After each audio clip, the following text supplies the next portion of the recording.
All right, guys, welcome back to the channel. My name is Daniel. I'm the founder of Tiny Rig, and we're going to walk you guys through this Ineos Grenadier we just wrapped up. This is the third build similar to this that we've completed. We've got a couple more in the queue. We're doing quite a few of them. We're starting to work on a ton of Grenadiers. So if you guys own a Grenadier and you're watching this video, we're in Southern California. We're known for high attention to detail. And frankly, from what we're hearing around, we're the best that are doing it. So I appreciate if you guys stop by, but hope you enjoy this video and we'll walk you through everything.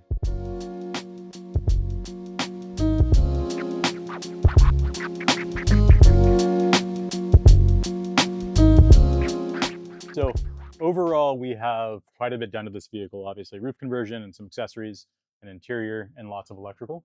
Let's start off with the awning that's keeping us shaded right now. So Alu-Cab's 270-degree shadow awning bolts directly onto the roof conversion, which is also an Alu-Cab product.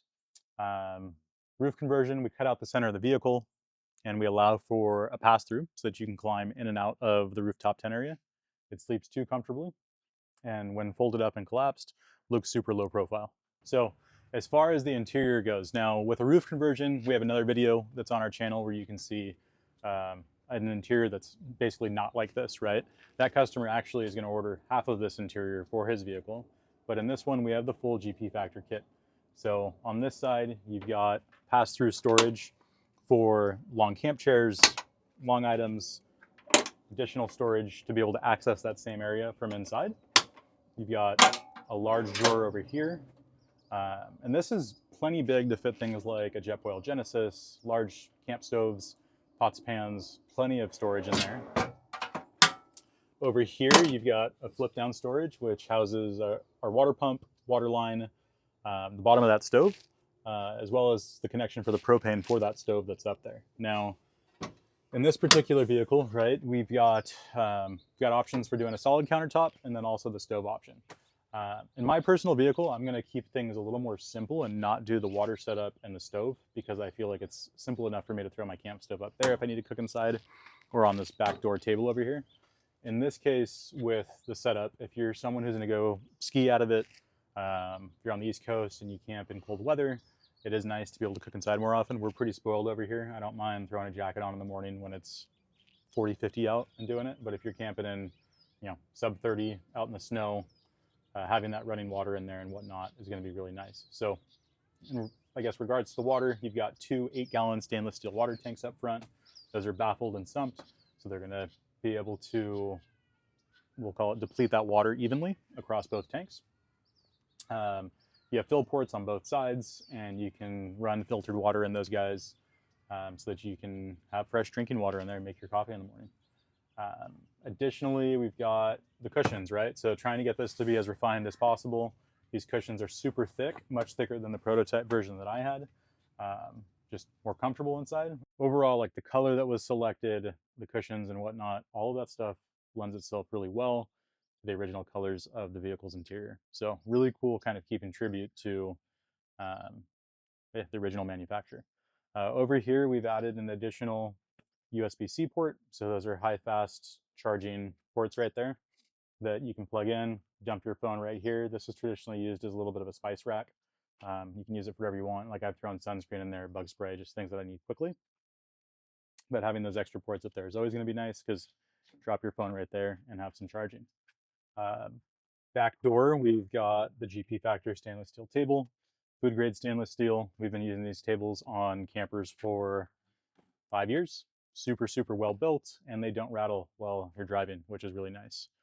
Up top, we've got a Wolfbox camera. And so actually through this one, we've learned that with that MaxTrax mount, the view is slightly obstructed. So it's such a wide angle on there. So it's something we'll work on in the future. Now, GP Factor has teased a heater that goes on this side of the vehicle. And this is something that we were going back and forth with them on, of doing like fireplace versus diesel heater. And the GP team ended up coming out with a Webasto heater option that we've pre-ran the electrical for. This owner is probably going to go for it as soon as it's released. And so in anticipation of that, we've pre-run the wires to be able to do that. With that, right, you ended up being cut down on where you can locate that Wolfbox camera. Previously, we were doing it up top over here. but that's also not ideal because the strap on the rooftop tent. So it's, I think, something that we'll continue to figure out the best solution. But as of right now, this does actually still work very well. It's just not perfect. And so we're always trying to make things perfect. Um, One of the questions we get asked is, can you sleep down here? It's not designed to do that. You've got that Alu box right there. If you did stick a cushion over there, push the seat forward, you could do it if you were in a sticky situation and you needed to. Otherwise, it's just intended for two-person, just couch, we'll call it. If you did need to work out of the back of this, this actually works pretty well as a desk right here, but you also have the ability to pop down the sleeping section, the small portion over here, and stand up and use it as a standing desk. You can pull the cushion away and get some work done. As far as getting some work done, so there's a Starlink mini mount up top. We've got that wired to our Garmin Powerswitch setup that's in this vehicle. That's running on GP Factor's quick release mount, which you can lock it up. We go through the roof using scan struts, solar glands, super clean setup. And we have that set up so there's a little extra slack so that when you're not using it, you can put a cap on the butt connector and leave that wire super tucked in so nothing's showing. So again, trying to be incredibly thoughtful with the execution of how everything looks, even when you're not using it, when you're packed up, and also making sure that everything works well when you're on the road. So with that setup, we've done it now on probably 5 or 6 Grenadiers. Works really well. We're using a voltage regulator to send more voltage to that butt connector so that you have a stronger, more consistent connection with your Starlink. It's worked really well, like incredibly well, to the point where I think we had like 5 or 6 of them going on in the shop at the exact same time. It was pretty funny. We became a Starlink installer, like just all at once. It was pretty cool. Other than that, guys, the back of this, pretty straightforward. We'll talk about the floor for a second. So the floor does allow you access underneath the fridge to all the factory electronics, and also allows you to that secondary battery system, which we've upgraded. So let's go take a look at that. So what you're looking at now is that secondary battery area. Now, this is something that we're receiving quite a few phone calls on. We're also going back and forth on kind of the other setups that are out there and why we choose this one. So let me touch on like the Victron setup that's popular through some YouTube videos and whatnot. Victron makes incredibly good quality stuff. However, I would never use it in this application the way that you guys see it as far as like a complex setup, right? If you're gonna run a simple solar controller, or even use shore power charging, I think the Victron makes a lot of sense, especially for just solar. If you're wanting to do DC charging and maybe some control for lighting and whatnot, I don't personally think there's a better solution than kind of what we've come up with, right? So in the center, we've got GP Factor's BCDC 1250 alpha mount. That's a 50 amp DC to DC charger as well as a solar controller. So in a very, very small footprint, you're getting solar controller as well as that DC charger at a high amperage. With Victron, you need multiple components to be able to do that. You have a single app that you can log into and view what's going on that DC charger, seeing how much amp's going in there. And also, if your start battery gets low with this setup, it's really easy to go into the settings of the app, turn down the DC charging so that more of the alternator's output is going to the start battery versus the secondary until things are topped off, and then you can kick that back up to 50 amps. That battery that we're using there is Redarc's 150 amp hour battery. It's made by actually Super B, rebranded for Redarc. Really, really high quality battery. It is expensive, but it is tech or spec wise incredibly capable. So you can actually run a single 2000 watt inverter off of that battery. Additionally, you guys will see some different fusing. You'll see our Garmin Powerswitch setup. So this one actually has another prototype one of our setups, which is a little bit different. It has a bigger bus bar on it. And we use that bus bar for all the negative connections inside this camper. Now, there is a tremendous amount of light on here. It's all being controlled through that Garmin Powerswitch setup. Now, Powerswitch in this vehicle, to me, makes a lot of sense because it keeps everything feeling factory. You don't have a Switch Pro or S-Pod controller mounted above you, which in my opinion is not the easiest place to access it, especially because you need to read those buttons. It's very different from a large toggle switch like the vehicle comes with from the factory, where you can just go by that tactile feel. Switch Pros, you got to kind of look at the screen. Same with an S-Pod. S-Pod's a little better than a Switch Pros as far as the tactile feel if you go with the manual buttons versus the screen. But with the Powerswitch, it's right on your dash where you're looking at everything else that's on there.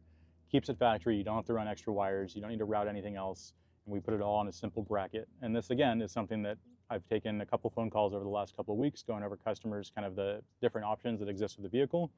And once I explain everything to them in detail, they understand why this setup makes a lot of sense, right? Additionally, on that bracket, you've got a Blue Sea 4-blade fuse block. 4-blade fuse block is perfect for situations where you want to run dedicated power to a device that is switch controlled on it, right? I find that when we build vehicles and we use like a full Red Vision system or a Switch Pro or an S-Pod, it doesn't make a lot of sense to throw a fridge on one of those devices. It makes a lot more sense to throw it to a small fuse block where you can control fridge power directly from it. Or if it's a radio, for example, you can turn the radio off and on with just the button. Now, if you install a radio in a place where you don't have easy access to a button, then it makes a lot more sense for it to be on something like a power switch or a Switch Pro. So we went through this and we're starting to use Garmin Powerswitches in a ton of our builds, and they never fail. We are seeing quite a few S-Pod failures lately. We actually have one at the shop they sent us a replacement. That one was also bad. And so for the time being, until S-Pod maybe re-releases what they're working on, I've been told that they're working on a new one. I think Garmin Powerswitch is going to be our go-to. You actually can run multiple Garmin Powerswitches all at once, link them all together. Really, really nice setup. But if you guys are interested in just electrical specific, we do quite a bit of that at our shop. It's something we're known for, and we're always going to work with you to find the best system for you. We're not married to a power switch. We just like it. We'll talk to you why, and if it makes more sense for you to run something else, we're happy to install it, and we know about those other systems as well. So moving forward in the vehicle, we've got an Araby twin compressor here with the chuck and the toggle switch right on it.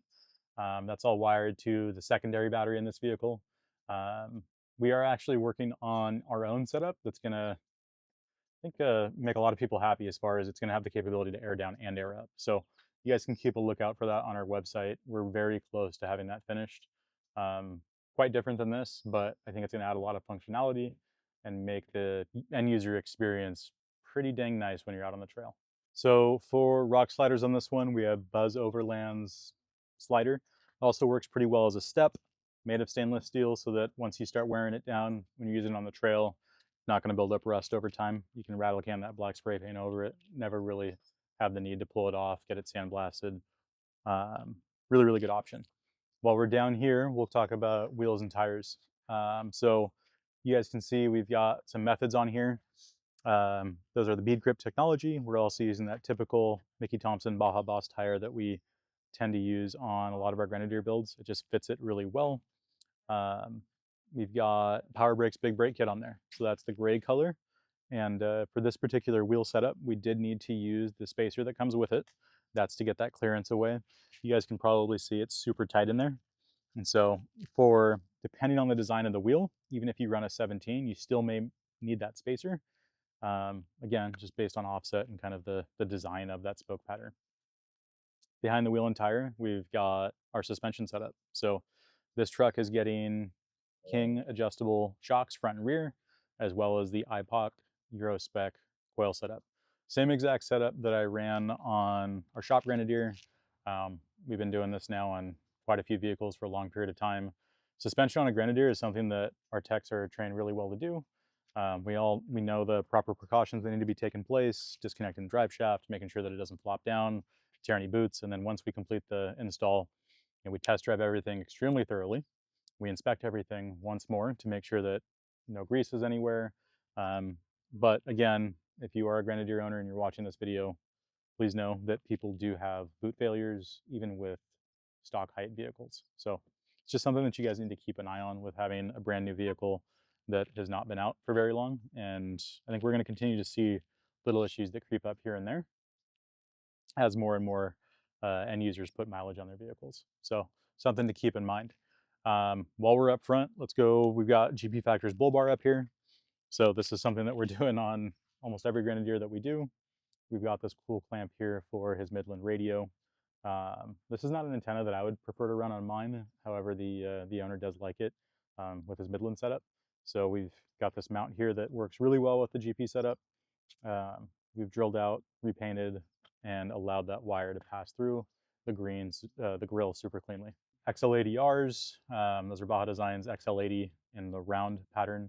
It's an agile kit there that's wired up to factory switch number 5 in the vehicle. Um, really nice setup, tons of light output.